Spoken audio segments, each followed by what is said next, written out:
Nama saya Suharti, saya aktivis perempuan. Sehari-hari saya aktif di Dewan Pengarah Nasional Forum Pengada Layanan, pengurus Yayasan Rifka Anissa, dan juga aktif di Pusat Studi Gender Universitas Nahdlatul Ulama. Pandemi COVID-19 yang sudah berlangsung semenjak awal 2020 itu berdampak secara signifikan pada kehidupan perempuan, baik dari aspek kesehatan, aspek ekonomi, maupun aspek psikologis perempuan. Nah, di video kali ini saya akan menyampaikan berbagai bentuk kerentanan yang dihadapi oleh perempuan dalam situasi pandemi dan juga bagaimana cara untuk mengatasi dan mencari solusi atas berbagai persoalan tersebut. Secara umum, kita bisa melihat dengan mudah berbagai bentuk kerentanan yang dihadapi oleh perempuan.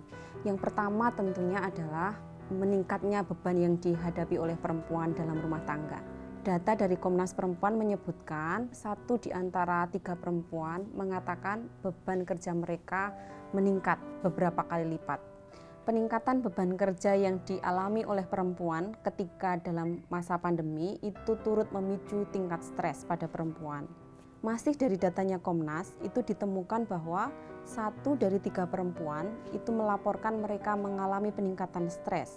Stres ini juga dipicu oleh persoalan yang lain, misalnya ketidakpastian ekonomi di dalam keluarga karena pekerjaan yang berkurang atau mungkin karena PHK.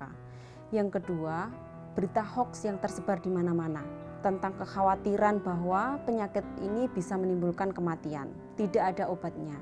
Dan yang ketiga, ketidakpastian kapan sebetulnya situasi pandemi ini akan berakhir. Kerentanan yang ketiga yang dialami perempuan dalam situasi pandemi adalah kekerasan terhadap perempuan. Dalam konteks perempuan yang sudah berkeluarga, perempuan dan laki-laki itu lebih banyak menghabiskan waktu bersama-sama di dalam keluarga karena mereka harus bekerja dari rumah. Situasi seperti ini banyak memicu terjadinya gesekan atau konflik yang kemudian berujung pada terjadinya kekerasan terhadap perempuan.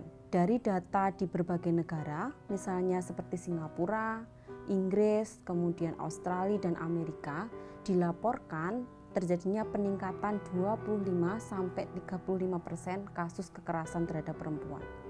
Nah, sementara di Indonesia, beberapa lembaga layanan seperti Rifka Anissa atau LBH API itu menerima pengaduan kasus kekerasan dalam rumah tangga itu meningkat 1-2 kali lipat daripada di situasi normal. Sementara kalau dalam konteks perempuan yang belum berkeluarga, perubahan cara hidup yang sekarang semuanya berubah ke media online itu ternyata juga memicu terjadinya kerentanan pada perempuan berupa tren peningkatan kasus kekerasan seksual melalui media online. Bentuknya bisa macam-macam. Yang paling sering adalah perempuan dipaksa untuk melakukan video call seks. Yang lain adalah misalnya pemaksaan untuk memfoto area sensitif dalam tubuhnya yang berbau pornografi, dan itu juga dipakai untuk disebarkan ke banyak orang. Bahkan kadangkala itu menjadi salah satu cara untuk mengancam perempuan melakukan tindakan yang selanjutnya. Misalnya, kalau kamu tidak mau melayani aku berhubungan seksual, maka gambar ini bisa aku sebarkan ke banyak orang yang lainnya. Bentuk kerentanan lain yang dihadapi perempuan selama masa pandemi itu adalah turunnya akses layanan kesehatan reproduksi dan seksual bagi perempuan. Hal ini bisa berdampak pada potensi menurunnya jumlah penggunaan alat kontrasepsi bagi pasangan yang sudah berumah tangga. Data BKKBN menyebutkan bahwa selama masa pandemi terjadi penurunan 10-15% penggunaan alat kontrasepsi. Situasi ini tentu akan memicu lonjakan kehamilan yang tidak dikehendaki.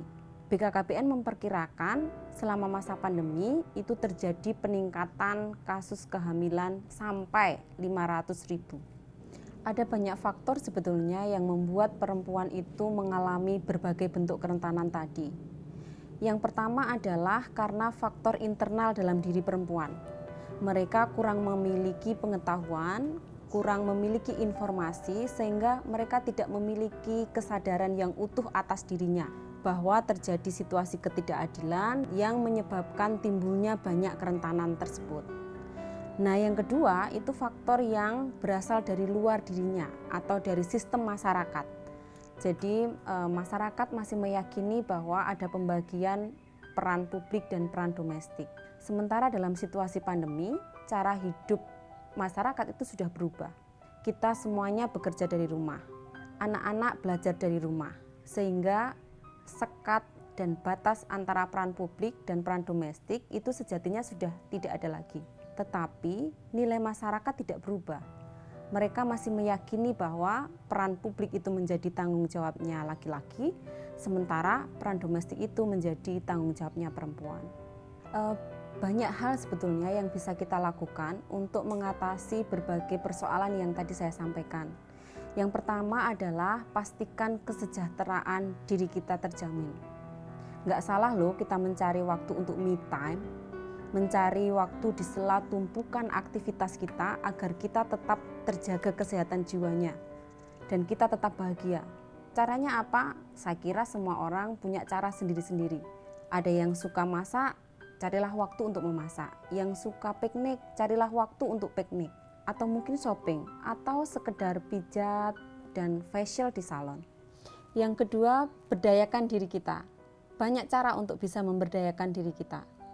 Cari informasi yang seluas-luasnya dan berorganisasilah. Kita bisa belajar cara berkomunikasi yang baik sehingga kita bisa menegosiasikan kepentingan kita dengan pasangan kita atau dengan orang lain. Kita bisa mengajak pasangan kita untuk berbagi tanggung jawab dan berbagi peran di dalam keluarga. Dan bagi perempuan-perempuan muda, mulailah berani berkata tidak atas segala tindakan yang mengarah pada pelecehan seksual, meskipun itu dilakukan oleh orang-orang terdekatmu sekalipun.